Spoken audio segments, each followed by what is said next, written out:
Hola, bienvenidos. Hoy vamos a ver la unidad 6, que es de proxy. ¿Qué vamos a ver hoy? Bueno, un poco de qué se trata, qué es, por qué surge, qué tipo de proxy encontramos, qué funciones tienen, ventajas, desventajas de usar proxy o no. Y puntualmente vamos a ver en la parte práctica un software que se llama Squid, que es un proxy. Bien. Esta es la bibliografía donde los dos primeros son referencias genéricas, mientras que los últimos dos son puntualmente de el software este que comentamos que se llama Squid, que es un proxy. Bien, dicho eso, hay un montón de preguntas que surgen. ¿Qué es un proxy? ¿Son software? ¿Son hardware? ¿Para qué sirven? Se usan solo para navegar, pero también probablemente hayan escuchado hablar de proxies de RP o proxy SOCs. Eh, ¿Por qué existen? ¿Cuál es la necesidad? ¿Qué diferencia hay entre estos que les digo, RP, SOCs o un proxy para navegar? Bien, bueno, vamos al lío. Eh, Normalmente, cuando no utilizamos un proxy, el tráfico en Internet nosotros tenemos algunas computadoras y nos conectamos a través de Internet directamente a un servidor y hacemos una consulta. Generalmente, si es un servidor web, hacemos una consulta HTTP y obtenemos una respuesta. ¿Sí? Eh, Se inicia una conexión TCP desde el cliente hasta el servidor, eh, y el servidor responde. Una vez que responde, corta. Bueno, este es el tráfico normal. Ese es el requerimiento y esa es la respuesta. Muy bien. ¿Qué pasa? Puntualmente, un poco de historia y en retrospectiva. Nació Internet en el 82 como TCP/IP sobre la red ARPANET, eh, y se empezó a utilizar. Se utilizaron algunos protocolos, no demasiado, pero en el 92 nació HTTP. Y este fue, de alguna manera, un protocolo que acercó Internet a los usuarios finales, que solo con un navegador y con un mouse podían acceder a un montón de información. Entonces estuvo el boom de las .com, y empezaron a crecer la cantidad de hosts o cantidad de máquinas que se conectaban a Internet. Acá a la derecha vemos un gráfico de cómo crecieron. Fíjense que por el año 92, que comenzó el protocolo, ya en el 96 habían bastantes más máquinas conectadas, y ni hablemos del crecimiento exponencial que tuvo a partir de los años 2000. Bien, y esto trae un problema. Cada máquina que está en Internet, ustedes sabrán que tiene que tener una dirección única, y el tema es que las direcciones de Internet son finitas, no se pueden aumentar. Entonces, ¿qué alternativas tengo para esto? Llega un momento que se acaban y no puedo asignar más direcciones a hosts nuevos que se quieren conectar a Internet. Entonces, hubiera una serie de alternativas para paliar esta situación, básicamente Proxynet y HTTP, que lo vamos a ver en detalle en esta clase.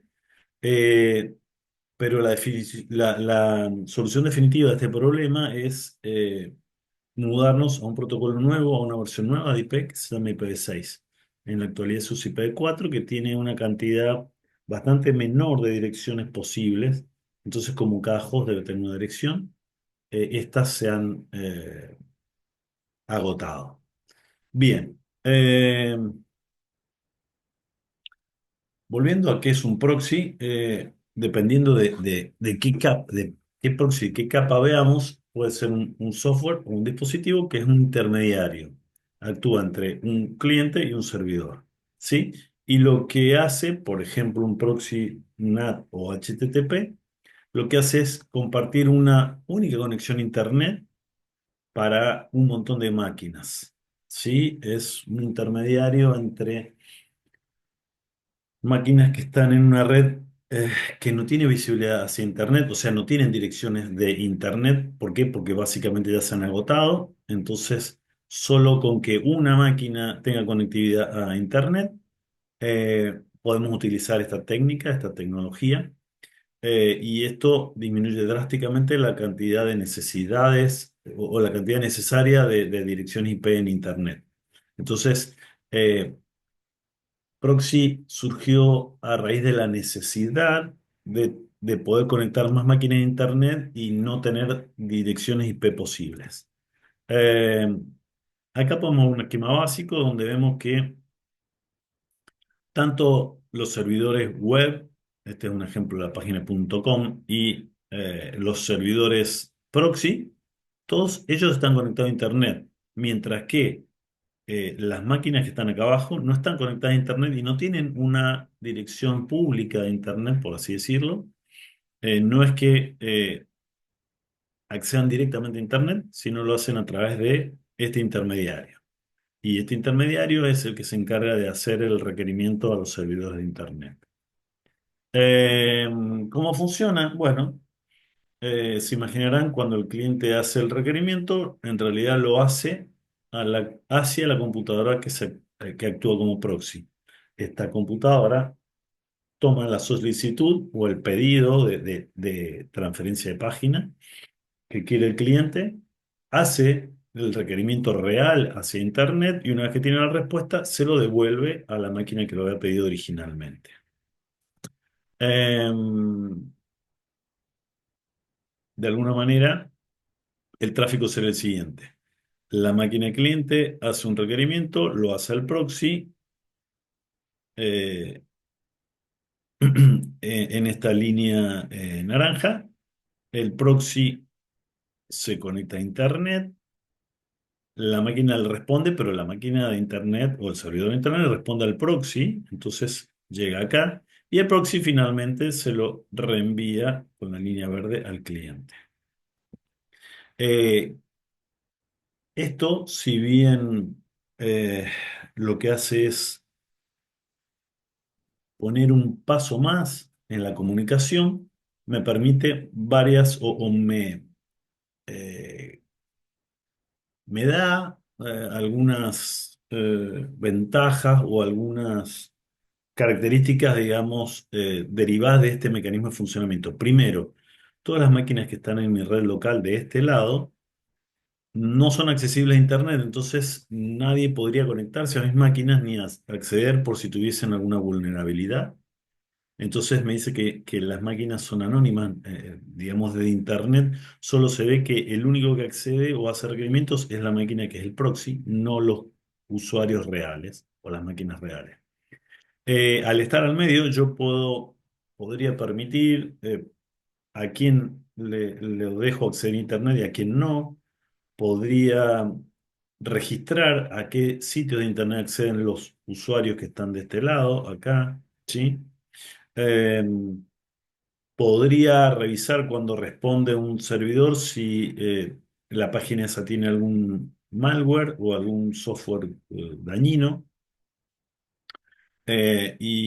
Adicionalmente, si varios clientes consultan a la misma página de Internet, yo podría, mediante el caching, aumentar la respuesta. Todas estas son eh, características, eh, de alguna manera ventajas que se pueden tener a raíz de haber puesto este elemento intermedio, pero no fueron buscadas inicialmente. Lo que se buscaba inicialmente era solucionar el problema de que se habían acabado las direcciones IP. Sería una funcionalidad eh, adicionada, pero no como causa fundamental para la cual existen los proxy. No sé si queda claro eso, ¿sí? La causa fundamental por lo que yo necesito proxy es porque no tengo direcciones suficientes para conectarme a Internet. A raíz de este mecanismo yo puedo tener estas ventajas si lo quisiera. Bien, hablamos de que en la introducción que hay varios tipos de proxy. Podemos tener proxy ARP que es en capa 2. Esto funciona en capa 2, pero también podríamos tener proxy NAT o proxy SOX O si no, proxy sin capa de aplicación. Fíjense que cada proxy podría estar en distintas capas. Lo que vamos a ver hoy es proxy NAT y proxy de aplicación. Capa 3 y capa 7 funcionan más o menos parecido. El objetivo es el mismo siempre, evitar utilizar más direcciones en Internet porque no hay disponibles. Eh, si bien el objetivo es el mismo, funcionan de manera distinta y vamos a ver la comparativa entre ellos.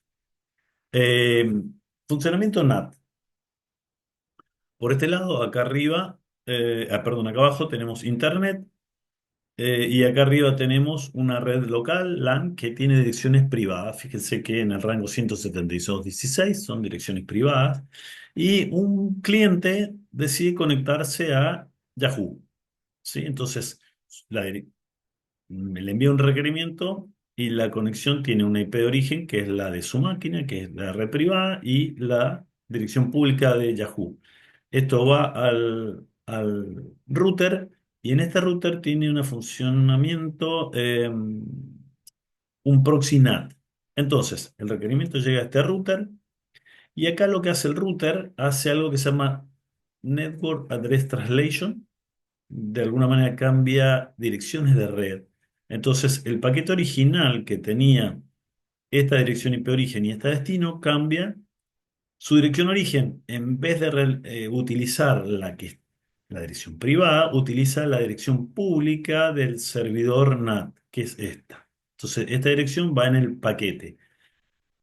Para que se entienda, se reemplaza, es como si se reemplazara en un sobre el remitente. Entonces, cuando llega al destinatario, el destinatario cuando lo responda le va a responder a este nuevo remitente, no al original. ¿Sí? Acá se ve claramente dónde se cambia la dirección origen.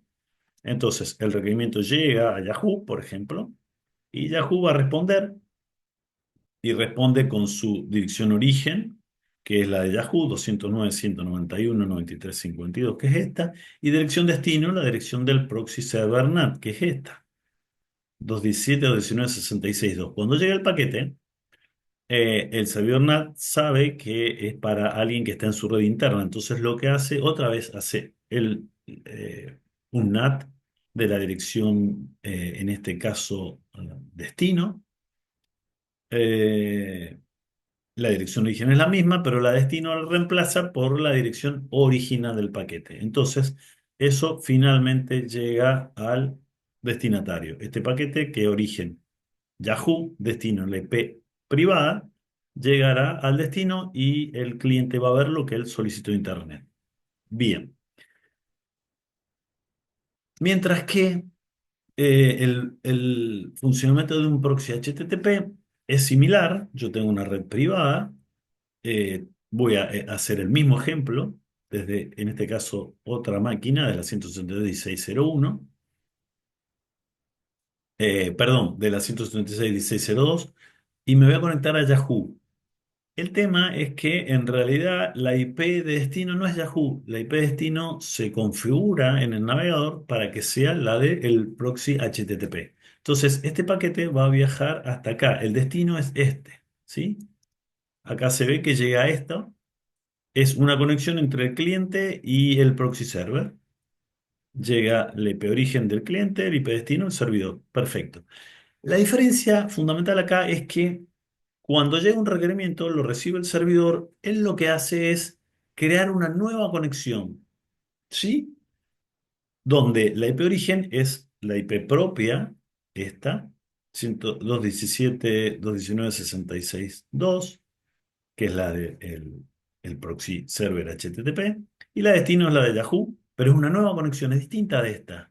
Entonces, esta conexión, el proxy server se conecta como cliente a Yahoo, le hace el pedido, lo que hace es copiar el pedido del primer requerimiento al segundo, a la segunda conexión. Entonces, va hasta Yahoo, Yahoo le responde, y cuando llega a destino, al proxy server HTTP, lo que hace es eh, el, el cliente corta la conexión con Yahoo y la información que le devolvió Yahoo la pone como payload en la respuesta de la primera conexión. Entonces, recién en este punto le responde. Fíjense, la IP destino es la del cliente, que es esta, y la IP origen es la de él, la del proxy server, obviamente la IP privada que tiene, y esa información llega a destino. ¿Sí? Esta es la forma en que ambos mecanismos trabajan. Fíjense que siempre están como intermediarios, nada más que se usan dos técnicas distintas y para ser intermediario tiene que estar conectado por un lado a la red local y por otro lado a Internet. Bien, este es un cuadro comparativo de la diferencia entre el proxy NAT y HTTP. Y acá se ve que NAT solo es una conexión, ¿sí? Origen-destino, nada más que en el camino se intercambian las IP. Mientras que proxy HTTP es una conexión desde el cliente hasta el proxy es el servidor para el cliente y después el servidor HTTP es cliente hacia Internet y una vez que responde a Internet le devuelve la respuesta al cliente original, ¿sí? Hay dos conexiones, dos sockets. Eh,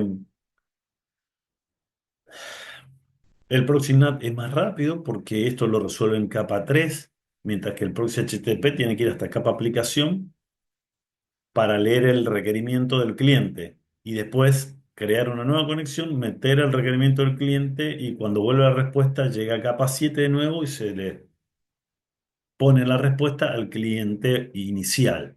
Entonces, eh, obviamente es más lento porque pasa por por más capas. Eh, Como en capa 3 yo necesito ejecutar una aplicación, porque las aplicaciones se corren en capa 7. Eh, no interesa qué protocolo estoy usando, si HTTP, HTTPS, cualquier otro protocolo, SSH, en principio se cumple para cualquiera, no se fija el protocolo, solo reemplaza IP origen y destino. Eh, Algunos protocolos no funcionan como FTP, pero porque maneja dos puertos y complica las cosas, pero la mayoría de los protocolos funcionan perfectamente con NAT, no tengo que hacer nada, no tengo que modificar ni el cliente ni el servidor. Eh, Obviamente la contra es que tengo que hacer esa gestión en kernel que maneja la capa 3. Entonces, si no existe nada, tengo que modificar el kernel para hacerlo. Eh, por otro lado, el HTTP proxy es más lento, pero es más fácil si yo necesitase autenticar usuarios, ver el requerimiento hacia qué destino lo envío y permitir o no permitir el acceso, etcétera, etcétera, porque en capa 7 yo puedo manipular esa información. Pero bueno, otra vez, la desventaja de este es la ventaja de NAT, o sea, es más lento. El cliente tiene que saber que el requerimiento que hace no va a destino, sino va al proxy. Entonces, en el navegador, yo de alguna manera debería configurar el proxy, si no, no va a funcionar. Y esto es para protocolos puntuales como HTTP, HTTPS, etcétera, etcétera. Si yo necesito un nuevo protocolo, tendría que eh, agregar esa funcionalidad en el proxy. Bien. Eh, Teniendo claro esto, como la clase de hoy es de proxy HTTP, vamos a ver cómo se puede mejorar, ya lo nombramos hace un rato. Eh, pero una mejora posible es eh, almacenando la respuesta que me da un servidor en una memoria caché. ¿Por qué? Porque probablemente en el futuro alguien más vuelva a hacer la misma consulta. Entonces, si el cliente uno hizo una consulta a un host determinado de Internet, la respuesta el proxy la almacena y cuando el cliente 2, por ejemplo, hace la misma consulta a Internet, en vez de que salga a Internet, lo que hace el proxy se da cuenta que la tiene local y se la devuelve. Obviamente esto aumenta la velocidad, disminuye el ancho de banda porque acá yo no necesito siempre hacer requerimiento de Internet, lo puedo solucionar localmente. Y aquí, bueno. ah, Hay un tema, ¿cómo sé si esta página se modificó desde que la almacené en caché o no? Bueno, hay un par de encabezados HTTP, como el last modified o if modified since, y lo que hace el cliente es validar, por ejemplo, eh, si se ha modificado a partir de una fecha determinada o no. Si no se ha modificado, utiliza el caché, si no, ahí hace un nuevo requerimiento y la modificación o la actualización de esa página la vuelve a almacenar en caché. Por lo tanto, la fecha de modificación se va a actualizar y la próxima vez que consulte el cliente, en vez de ir a internet, la va a traer de la caché. Bien. Bueno, este es un ejemplo, cómo se ve el proceso. Este cliente consulta a Google. Esto viene al proxy. Si no tiene Google, supóngase que Google tiene esta dirección. Como no lo tiene en caché, lo que va a hacer es hacerle el requerimiento de Internet. Una vez que me da la respuesta, Google, yo lo que voy a hacer es almacenarlo acá y reenviárselo al cliente, la respuesta que él quería. Entonces, la próxima vez que alguien consulta a Google, lo que va a hacer es, va a ir al proxy, pero como lo tiene acá en caché, le va a responder. Ese sería el procedimiento. Obviamente, si esta página ya no se acabó el tiempo de actualización, si hay una más nueva, bueno, se va a ir a buscar a internet. Eh, y finalmente, mm, hay otra alternativa que es utilizar algo que se llama proxy HTTP transparente. ¿Por qué transparente? Porque el usuario final no sabe que tiene proxy, o sea, no tiene que configurar nada para que utilice un proxy HTTP. Y esto básicamente funciona de una manera bastante ingeniosa. Este es un ejemplo. Yo tengo acá el cliente, tengo acá el router y tengo acá el proxy HTTP. Entonces, cuando él consulta a Internet por Yahoo para hacer el requerimiento, lo que hace, eh, el DNS interno le devuelve la IP del router. Entonces, cuando el requerimiento va al router, el router lo que hace un DNAT, cambia la dirección destino y en vez de que sea Yahoo, lo que hace es reenviarlo al proxy. Entonces, el proxy hace la segunda conexión y una vez que el servidor responde, él se lo devuelve al cliente. Y de esta manera, en el cliente no tuve que configurar en ningún lado que use proxy. ¿Sí? La clave o la picardía está en que yo hago un DNAT. Entonces, cualquier cosa que vaya hacia internet, yo se la mando al proxy al puerto 3128, si es que obviamente este proxy está configurado en el 3128. Podría estar en otro puerto, bueno, hay que cambiar el DNAT a ese puerto. Bien, bueno, ventajas, desventajas.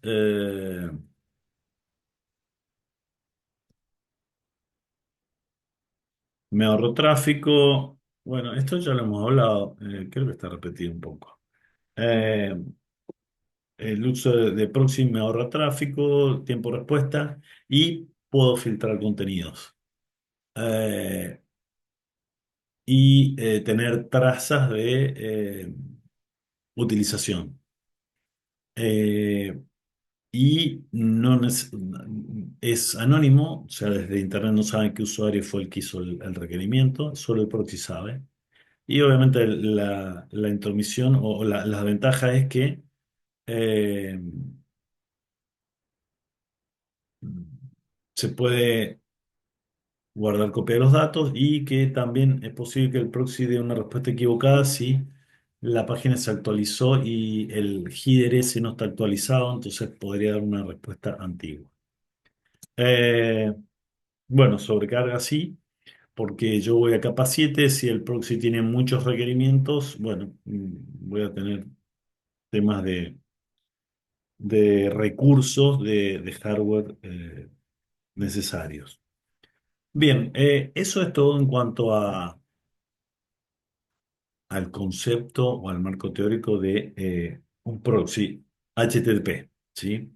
Si bien hablamos un poco con el funcionamiento de Proxynet, pero la clase de hoy es para proxy HTTP. Lo que pasa es que quería mostrar las diferencias. ¿Por qué? Porque un proxy HTTP transparente utiliza en algún punto NAT también. Bien, bueno, dicho esto, lo que queda es hablar un poquito de el software que vamos a utilizar en la práctica se llama Squid. Esto es de un software libre. Eh, es un proxy para los protocolos HTTP, FTP, HTTPS, Buffer y algún otro más. Esto lo aclaro porque como es en capa 7 les dije que no es para todos los protocolos, mientras en capa 3 sí. Entonces debería definir eh, ese software en función de qué protocolo quiero hacer proxy. Eh, Squid lo puedo integrar con autenticaciones tipo LDAP, Active Directory, creo que, etcétera, password también de Unix. Eh, y básicamente yo tengo listas de control de acceso, que de esa manera permito o no permito el tráfico. Ya vamos a hablar un poquito más de ello. Lo interesante es que almacena los requerimientos más pedidos en la memoria RAM que se llama Hot Cache, porque lo tienen en la RAM, de esa manera es más rápida la respuesta, mientras que la caché que es Cold lo almacena en un espacio en disco. Bueno, soporta SSL como decía, entonces permite el tráfico HTTPS también. Eh, Hay un par de plugins que se pueden utilizar con Proxy Squid, que es Clamar y Dance Guardian, que lo que hacen es chequear firmas de patrones de archivos con virus. Entonces, antes de llega la respuesta del servidor de Internet, pasa por un pipeline de ClamUp y Dance Guardian, y si está todo ok y no hay ningún ninguna macheo de este patrón de firma de virus, se le envía al cliente. Si no, directamente se le manda un mensaje al cliente de que puede tener problemas, puede estar infectado el archivo que quieren acceder y, y se bloquea el tráfico. Eh, y también hay otra herramienta interesante para ver el tráfico, los usuarios, los sitios más accedidos, etcétera, etcétera, que se llama Web Analyzer. Eh, y esto me permite de una manera gráfica ver el uso que tiene Internet en la red local. Bien, eh, para configurarlo necesito solamente editar el archivo etc squid y squidconf se llama. Y una vez que lo modifico como yo quiero, lo que tengo que hacer es arrancar el servicio con Squid. Service Squid, esto está mal, no es 3, es Service Squid. Start, stop, restart, status, reload. Y lo que hacen es, como podrán imaginarse, start es inicia el proxy, stop lo para, restart lo reinicia.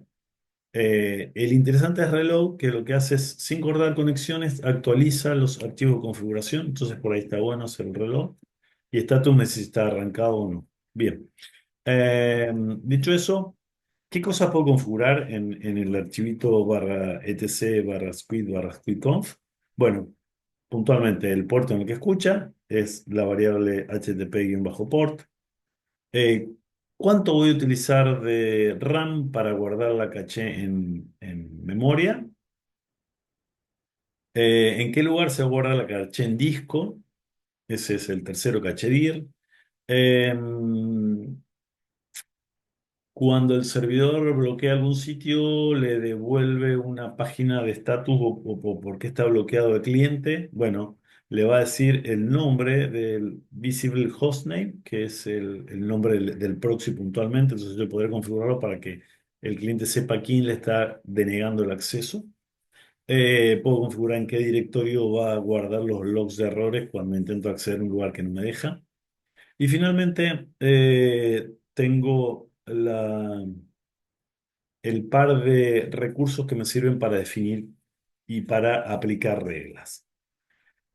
Para definir una regla o un tipo de tráfico, yo utilizo una definición que se llama ACL, que es lista de control de acceso, Access Control List. Le pongo un nombre cualquiera y defino de qué se va a tratar. ¿Este de qué se va a tratar? Podría definirse de un grupo de direcciones origen, un grupo de direcciones destino, un dominio de Internet a donde quiero acceder, un tipo de archivos a los que quiero acceder. Esto me sirve solo para, de alguna manera, colorear o marcar el tráfico. Lo que me va a decir si puedo acceder o no es el ACR, la lista, la Access Control Rule, la regla de control de acceso. Y acá yo tengo que poner HTTP access, qué acción quiero acceder o denegar y qué lista va a ser la que quiero acceder o denegar el tráfico. ¿Sí? Entonces, con estas dos, eh, con las listas y con la regla, yo decido qué tráfico puedo enviar o dejo pasar o no. ¿Sí?